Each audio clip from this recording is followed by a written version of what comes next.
now my solemn responsibility to hand over the people's gavel to a son of Bakersfield, a former small business owner, a proud product of a firefighter's household, the gentleman from the great state of California and the next Speaker of the 118th Congress, Kevin McCarthy.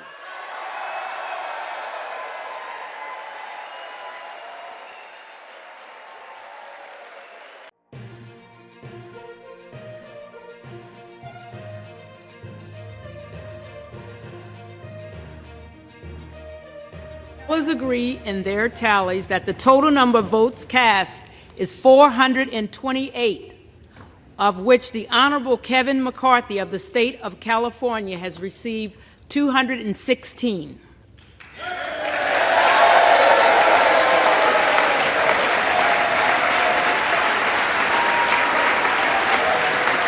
Now my solemn responsibility to hand over the people's gavel to a son of Bakersfield, a former small business owner, a proud product of a firefighter's household, the gentleman from the great state of California and the next Speaker of the 118th Congress, Kevin McCarthy.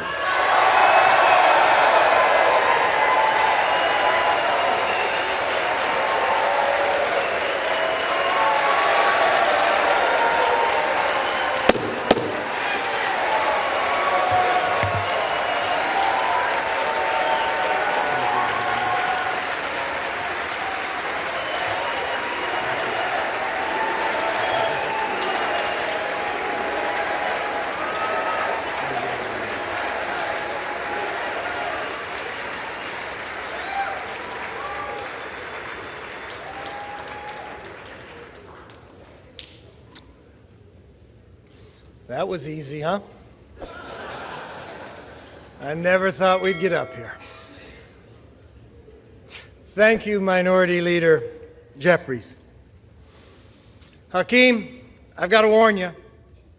2 years ago, I got 100% of the vote from my conference.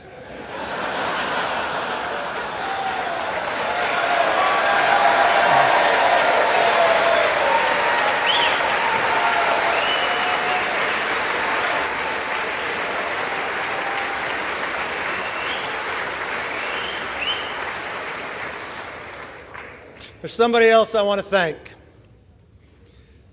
The gentlelady who served as our presiding officer this week, our clerk, Cheryl Johnson.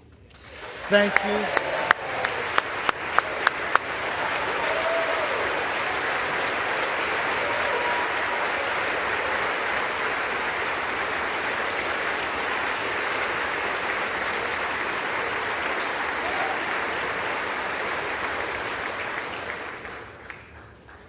You know, my father always told me, it's not how you start, it's how you finish.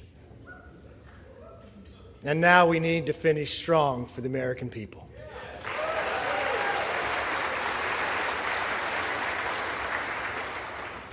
You know, if a son of a fireman and a grandchild of immigrants can rise to the highest position in the most important legislative body in our country, and if my colleague, Hakeem Jeffries, with his life story, can rise to lead his party, then opportunity and democracy still thrive in America.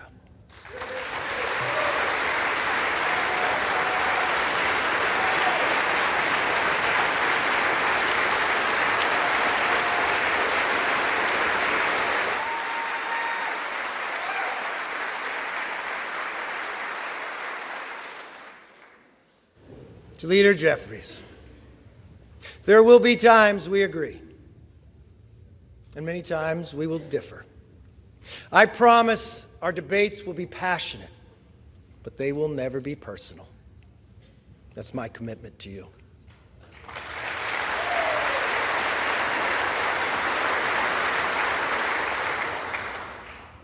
And now, the hard work begins. What we do here today, next week, next month, next year, will set the tone for everything that follows. Tonight, I want to talk directly to the American people. As Speaker of the House, my ultimate responsibility is not to my party, my conference, or even our Congress. My responsibility, our responsibility, is to our country.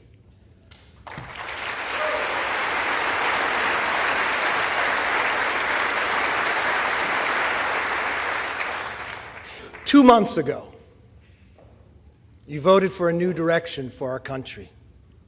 You embraced our commitment to America, and now we're going to keep our commitment to you.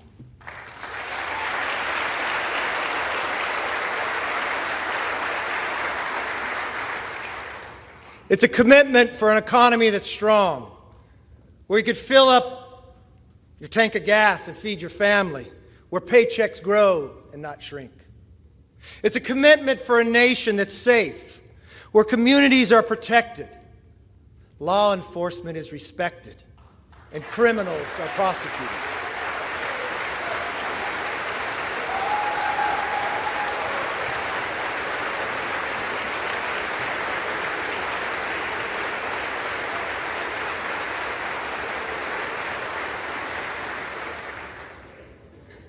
A commitment for the future that's built on freedom, where children come first and are taught to dream big.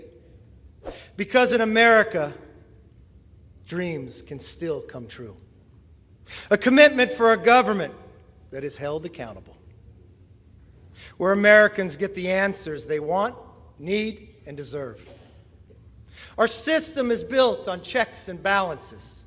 It's time for us to be a check and provide some balance to the President's policies.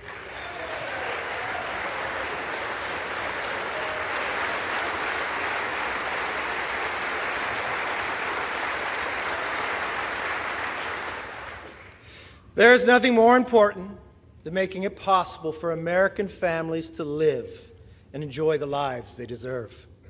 That is why we commit to stop wasteful Washington spending, to lower the price of groceries, gas, cars, housing, and stop the rising national debt.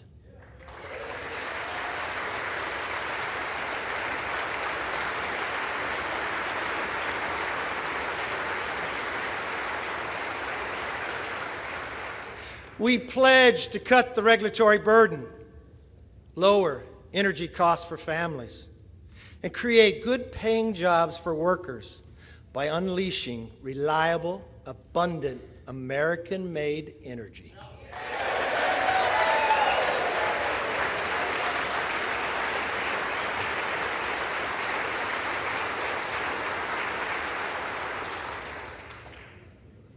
I know the night is late, but when we come back, our very first bill will repeal the funding for 87,000 new hours.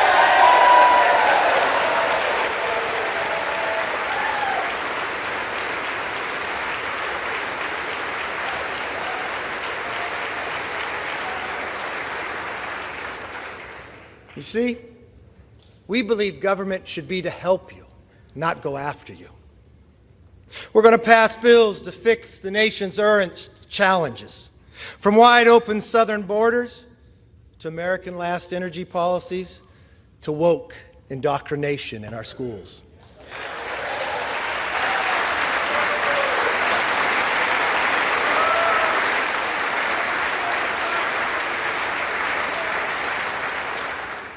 We'll also address America's long-term challenges, the debt, and the rise of the Chinese Communist Party.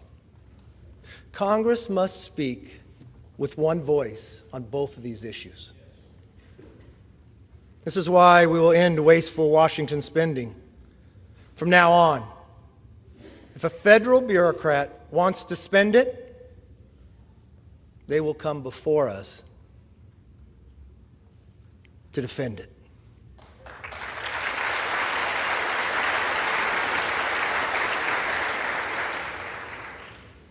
As for the Chinese Communist Party, we will create a bipartisan select committee on China to investigate how to bring back the hundreds of thousands of jobs that went to China, and then we will win this economic competition.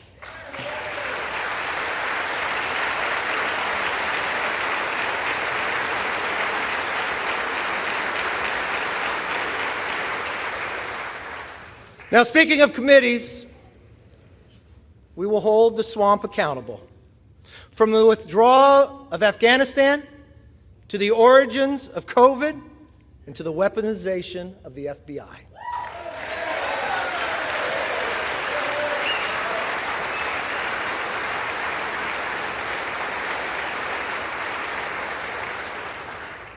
Let me be very clear.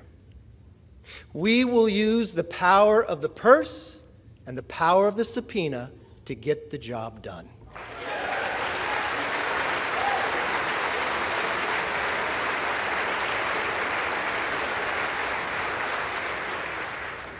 This is something we should all agree upon. We will stand up and speak out for the backbone of our economy, the hard-working taxpayer.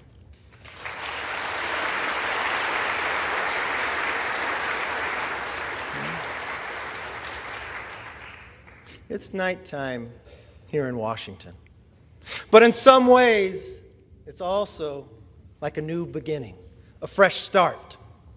My friends, this chamber is now fully open for all Americans to visit.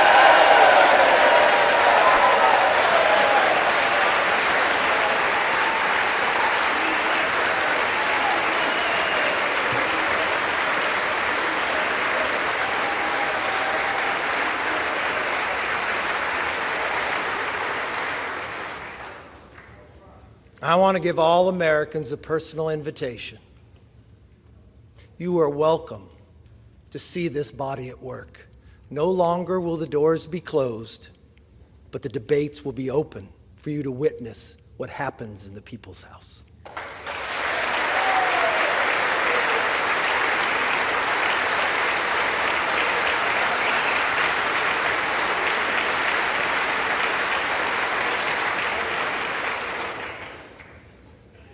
From the committee rooms to this floor, we commit to pursue the truth passionately and embrace debate.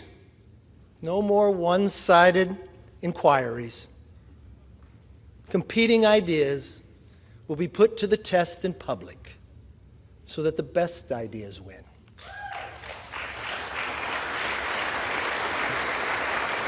But we also pledge to bring Congress to the people, because answers have not and will not always be found in Washington.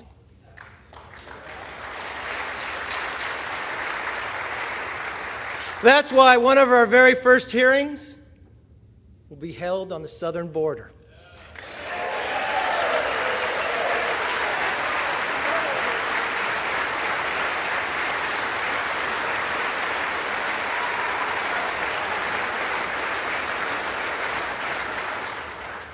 No more ignoring a crisis of safety and sovereignty.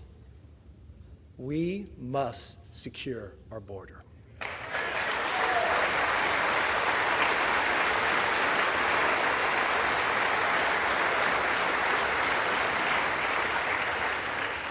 We must get America back on track. Now, on a personal note, to my family, here and at home, to Judy, Megan, Connor, Emily, my brother Mark, Monica, Zach, and yes, my mom Bert. I am where I am because you are who you are.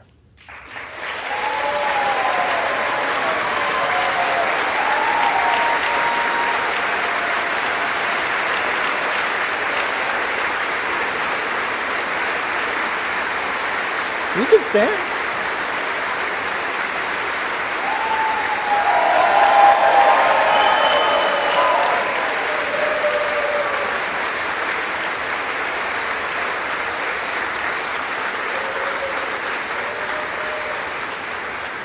I'd also like to thank my constituents in California's Central Valley.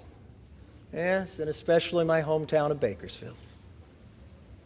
I don't know if you're familiar with music, but as Buck Owens sings, how many of you that sit and judge me have ever walked the streets of Bakersfield?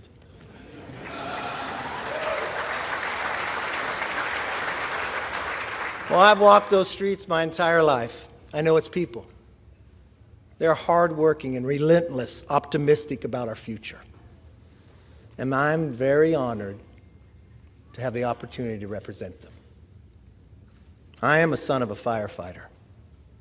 I saw firsthand what it means to have hard work, leadership, and service to others. It can change people's lives. And that is exactly why we are here today, to serve you, the people. We come here with the support of our families and the faith of our neighbors to be their voice in Washington. For all the wives and husbands, children and parents who are watching, a loved one to be sworn in, I knew it took a couple extra days. I'll be honest, it's not how I had it planned. I want you to remember this moment. Take it in. Your loved ones are about to make history. My colleagues and I thank you for your understanding and your sacrifice. And we will work every day to make you proud. My most favorite spot in this building is not in this chamber. It's in the chamber they met before, in Statuary Hall. It's my favorite place to take people on a tour. You see, it's where Abraham Lincoln served. He was just a one-term congressman, sat in the back. I like to go to that spot and I like to stand where he stood. I like to do it at night when people aren't around. I like to look over and look at the clock. Because that's the same clock and same view that Abraham Lincoln saw. I've watched Lincoln serve in the greatest challenge to our Constitution, the Civil War. I watched him take peoples who were rivals and put them together. I watched at a time that he did not know if a nation could sustain itself, but he dreamt of a future and built a railroad across the nation. I want us to all take a moment one time that you are here. I want you to stand there. I want you to look. And I want you to think. If America could do it then, we can do it now one more time.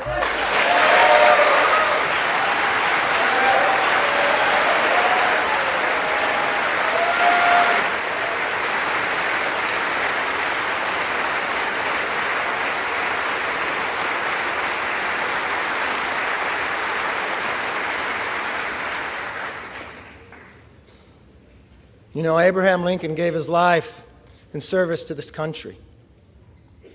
One of his most important observations about America applies today, as much as it did 160 years ago. He said, "We are striving to maintain the government and institutions of our fathers and to transmit them to our children and our children's children's forever." My fellow Americans, that is still our mission today. This moment calls for restoring trust within our country and with each other. In that spirit, I will work with anyone and everyone who shares our passion to deliver a better future for the nation. I hope you'll join me. As a Congress, we can only operate if we cooperate. My door will be open. I'd like you to come by. I want you to see, as you walk down the hall, a large portrait of Lincoln. I want you to go into that conference room I want you to see another portrait. My members know of this. It's of Washington crossing the Delaware. You all know the story. It happened on Christmas, 1776. There was no iPhone to take a picture. People wonder when it was painted. It wasn't painted by someone who was there. It was painted in 1850 and 1851. He was an immigrant who lived in America, Emanuel Lentz. You know why he painted it? Because he knew America was more than a country. America was an idea. He went home to Germany, and he wanted Germany to have a revolution based upon the values and freedoms that we defend every day. His talent was art. So he believed if he painted this painting, he could inspire his countrymen to rise up for the idea of freedom. Well, many historians will tell you he didn't get it correct. They'll tell you Washington crossed on a Durham boat, but he paints it with Washington in a rowboat. You see 13 people, but only 12 faces. You see Washington standing up in a rowboat in the middle of winter, wearing a ceremonial uniform with his hand on his chest. He looks so stoic. You would look at that man, you'd say, I'd follow him anywhere. You probably believe that he never lost a battle. But history would tell us at that moment, at that time, he had only lost. We had never won.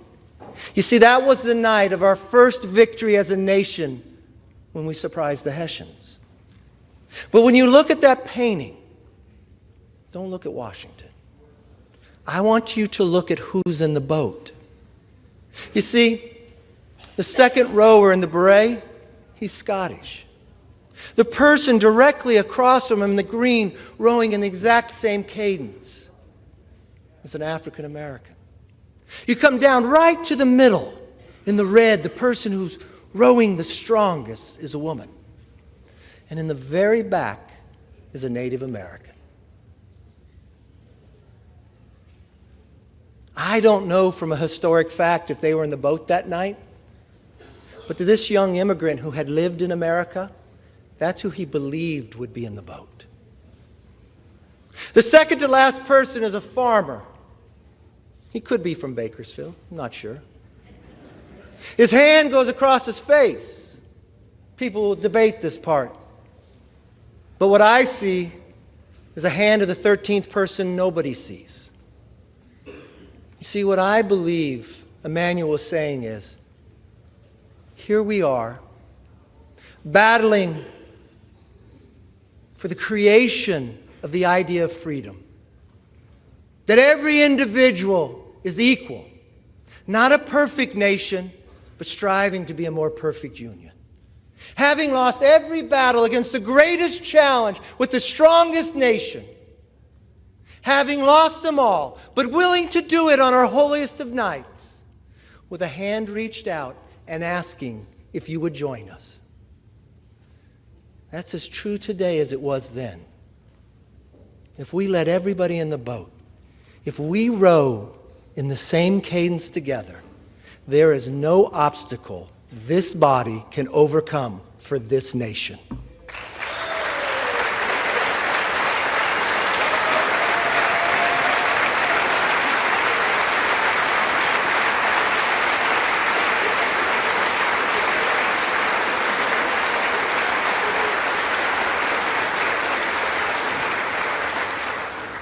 It is time for us to be the voice and worthy of their vote. Let me close with this. I may not know all of you, some of you are new,